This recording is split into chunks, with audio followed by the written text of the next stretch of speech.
আসসালামু আলাইকুম। হুমায়রা কিচেনে আপনাদের সকলকে স্বাগত জানিয়ে একটা নতুন রেসিপি আপনাদের সঙ্গে শেয়ার করছি। তো আপনাদের বাড়িতে যদি ফ্যামিলির সদস্য সংখ্যা বেশি থাকে কিন্তু ডিমের সংখ্যা মাত্র 2টো থাকে, তাহলে আপনারা এই টিপসটা ফলো করতে পারেন। তো এই জন্য আমি নিয়েছি পেঁয়াজ কুচি, তো এতে ধনিয়া পাতা, কাঁচা লঙ্কা এবং সমস্ত রকম মশলা দিয়ে সুন্দর করে এবার মাখিয়ে নেব। তো আপনারা সকলে কেমন আছেন? আশা করি ভালো আছেন। আপনাদের দোয়া এবং আল্লাহর রহমতে আলহামদুলিল্লাহ আমি অনেক ভালো আছি। তো এটা যেহেতু নতুন টিপস, তো আপনারা সকলে সামান্যতম স্কিপ না করে পুরোটা দেখবেন। তো এটা এখন রেডি। এবার আমি 2টো ডিম নিয়ে নিলাম। ডিম দুটো এবার ভেঙে দিয়ে দিচ্ছি। তো দেখুন ডিম দুটো দেওয়া এবার কমপ্লিট। এবার সুন্দর করে একটা হ্যান্ডউইচ দিয়ে ভালোভাবে মিক্সড করে নেব। রেসিপিটা ভালো লাগলে অবশ্যই পেজ ফলো করতে ভুলবেন না এবং ইউটিউবে অবশ্যই সাবস্ক্রাইব করে দেবেন। যে সকল ভিউয়ার্স এখনও পর্যন্ত আমার চ্যানেলটিকে সাবস্ক্রাইব করেননি, প্লিজ সাবস্ক্রাইব করে দেবেন।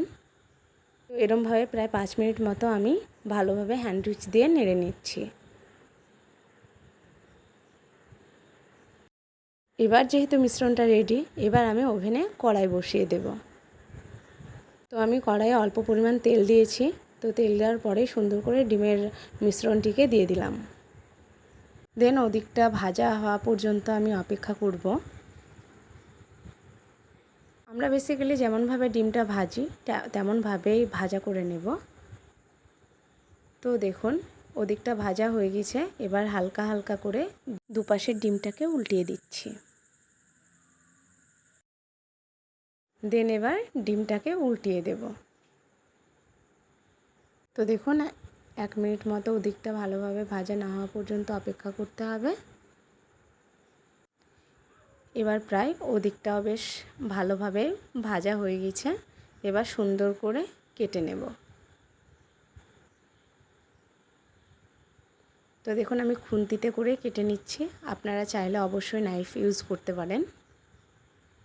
তো এরম করে আমি ছোট ছোট করে দেখুন টুকরো করে নিচ্ছি।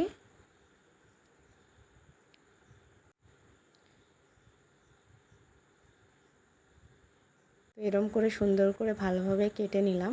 দেন একটা থালা নিয়ে নিয়েছি, থালার উপর সুন্দর করে তুলে নিচ্ছি। তো সেম কড়াইয়ে সেম পদ্ধতিতে পুনরায় আরেকবার আমরা ডিমটা ভাজা করে নেব। তো এখনও পর্যন্ত আমার রেসিপিটা যিনারা দেখছেন, আমার রেসিপি কেমন লাগছে অবশ্যই জানাবেন। ভালো লাগলে ফ্রেন্ড সার্কেল এবং ফ্যামিলি সার্কেলের মধ্যে অবশ্যই শেয়ার করবেন। ডিম যেহেতু বাড়িতে প্রায় আপনারা অবশ্যই সকলে ভাজা করে খান, তো একদিন এই রেসিপিটা অবশ্যই ট্রাই করে দেখবেন। সত্যি অসম্ভব রকম মজার খেতে হয়।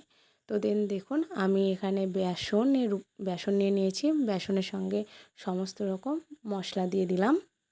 দেন পরিমাণ মতো জল এড করে দিচ্ছি।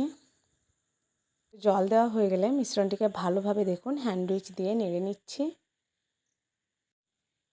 তো মিশ্রণটিকে অবশ্যই অনেক ঘন কিংবা অনেক পাতলা করা যাবে না। খেয়াল রাখতে হবে যাতে মিশ্রণটি অনেক ঘন কিংবা অনেক পাতলা না হয়। তো মিশ্রণটিকে প্রায় 4-5 মিনিট মতো এরমভাবে ফেটিয়ে নিতে হবে।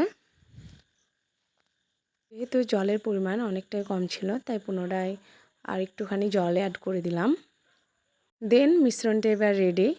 এবার ডিম ভাজাটাকে মিশ্রণের উপর ডুবিয়ে দিলাম। এদিকে কড়াইয়ে তেল গরম হয়েছিল, এখানে ডিমটাকে দেখুন ছেড়ে দিলাম। তো রেসিপিটা ভালো লাগলে অবশ্যই শেয়ার করবেন।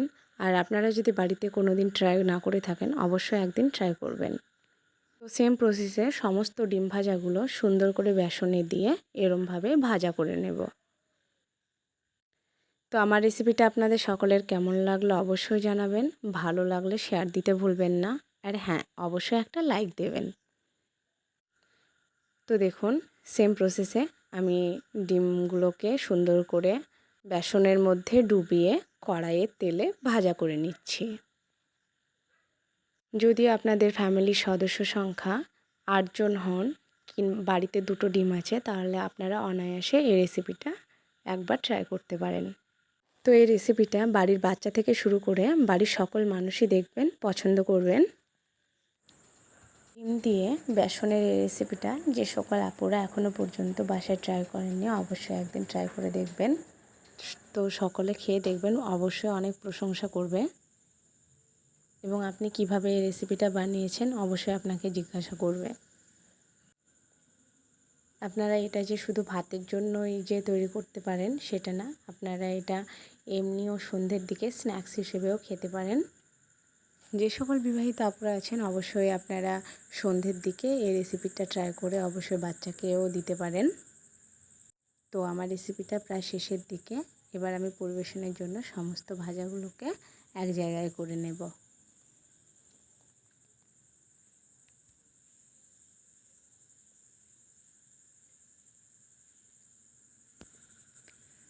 তো দেখুন কতটা জোস হয়েছে, দেখতে কত সুন্দর লাগছে। তো আপনাদের সকলে কেমন লাগছে আমার রেসিপিটা অবশ্যই কমেন্টে জানাবেন।